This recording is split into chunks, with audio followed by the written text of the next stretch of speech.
عزیز ناظرین، یہ ہمارے لیے انتہائی خوشی کی بات ہے کہ آج ہمارے درمیان جناب صدر مملکت ڈاکٹر عارف علوی صاحب موجود ہیں۔ اب میں ان سے التماس کرتا ہوں کہ وہ تشریف لائیں اور قائد اعظم کی شخصیت اور کردار کے متعلق ہماری رہنمائی فرمائیں۔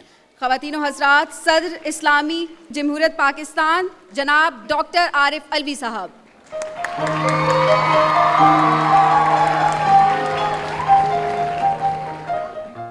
بسم اللہ الرحمن الرحیم۔ محترم منسٹر صاحبان اور آج کے ہمارے میزبان اور مہمان پاکستان کے بچوں، لیڈیز اینڈ جینٹلمین، آپ سب کو السلام علیکم۔ کتنی خوشی کی بات ہے، کتنی بارونق محفل ہے کہ جو قائد اعظم کی سالگرہ آج منا رہی ہے۔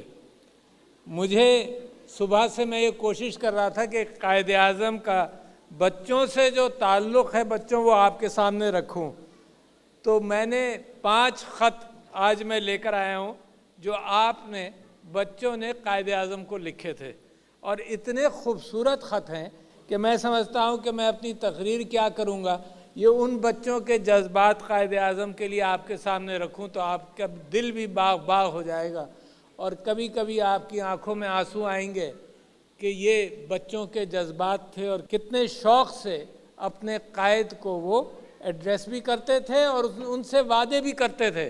جو وعدے ہیں وہ بھی میں آپ کو بتا دوں، اور جو ہمت بڑھاتے تھے قائد اعظم کی وہ بھی میں آپ کو پڑھ کر سنا دوں۔ تو پہلا خط جو میں آپ کو پڑھ کر سنا رہا ہوں وہ عزیز الرحمان کا ہے، جو طالب علم جماعت پنجم کا تھا، چشتیہ ہائی اسکول امرتسر کا، اور اس نے 24 اپریل کو یہ خط لکھا اور قائد اعظم کو لکھا: جناب بابا جی صاحب، حضور جناح صاحب، السلام علیکم۔ اور لکھنے کا انداز دیکھیں، بعد آداب غلامانہ کے عرض کرتا ہوں، یعنی میں آپ کا غلام آداب سلام پیش کرتا ہوں اور آپ سے عرض کرتا ہوں کہ پھوپھا جان 20 دن ہوئے دوستوں سے کہتے تھے کہ حضور جناح صاحب نے مسلمانوں کے کام کے واسطے ہر ایک مسلمان سے چندہ مانگا ہے، آگے نہیں مانگا تھا، یعنی آگے سے مطلب وہ کہتا ہے پہلے نہیں مانگا تھا، یہ میں نے پھوپھا جان سے سنا کہ جناح صاحب نے چندہ مانگا ہے۔ بابا جی صاحب، مجھ غلام کو جو پیسہ ملتا ہے میں نے اکٹھا کر لیا ہے۔ یہ اپنے قائد کو لکھ رہا ہے۔ دیکھو بچوں، قائد پاکستان بنا ہے تو ایسے بنا ہے، وہ میں نے اکٹھا کر لیا ہے، آپ کوئی فکر نہ کریں۔ ہمت بڑھا رہا ہے قائد اعظم جیسے آدمی کی ہمت، آپ کوئی فکر نہ کریں، ہے نا، یہ ذمہ ہم نے لیا۔ 8 آنے جمع ہو گئے، 8 آنے اضافہ روپی 50 پیسے جمع ہو گئے ہیں، ٹکٹ لے کر اس لفافے میں بند کر کے بھیجے ہیں، خدا کرے آپ کو مل جائیں۔ اور پھر وہ کہتا ہے آپ بالکل فکر مت کریں، میں اور بھی پیسے جمع کروں گا، امید دلاتا ہے۔ یہ پاکستان کی تعمیر بچوں اسی طرح سے ہوئی، آپ کوئی فکر نہ کریں، اور جب بڑا ہوں گا اور بہت زیادہ روپے بھیجوں گا پھر بھی کہتا ہے کہ عزیز الرحمان، میں کہتا ہوں قائد اعظم آپ فکر نہ کریں۔ واہ واہ، کتنا خوبصورت خط ہے، محبتوں سے بھرا۔ دوسرا خط ہے بچوں، یہ ہے قاضی اظہار معین درجہ 8 کا، اور وہ کہتا ہے کہ ہم دونوں بھائی بہن اسکول میں تعلیم پا رہے ہیں، میں درجہ 8 میں پڑھتا ہوں اور میری چھوٹی بہن 4تھی کلاس میں تعلیم پا رہی ہے۔ اپنا حال احوال بیان کر رہا ہے کہ میں ہوں کون۔ میں نے اخبار منشور میں اپنے محبوب قائد اعظم کی اپیل مسلم قوم کے نام جب پڑھی تو اسی روز سے ہم دونوں بھائی بہن نے تہیہ کر لیا کہ جو پیسے ہمارے والدین ہم کو روزانہ دیں گے اس میں سے کچھ پیسے ہم الگ کر لیں گے اور سب کوئی خرچ نہیں کریں گے اور آپ کو بھیجیں گے، محبوب قائد اعظم کے سرمائے میں جمع کریں گے۔ 8 آنے کے ٹکٹ ناچیز چھوٹے سی رقم ہے، آپ قبول فرمائیں۔ کیا بات ہے۔ تیسرا خط، اب کہ میں نے اپنے جیب خرچ کو سویٹس کے لیے نہیں خرچ کیا۔ معصومیت دیکھیں، وہ کہتے ہیں کہ میں نے ٹافیاں نہیں لی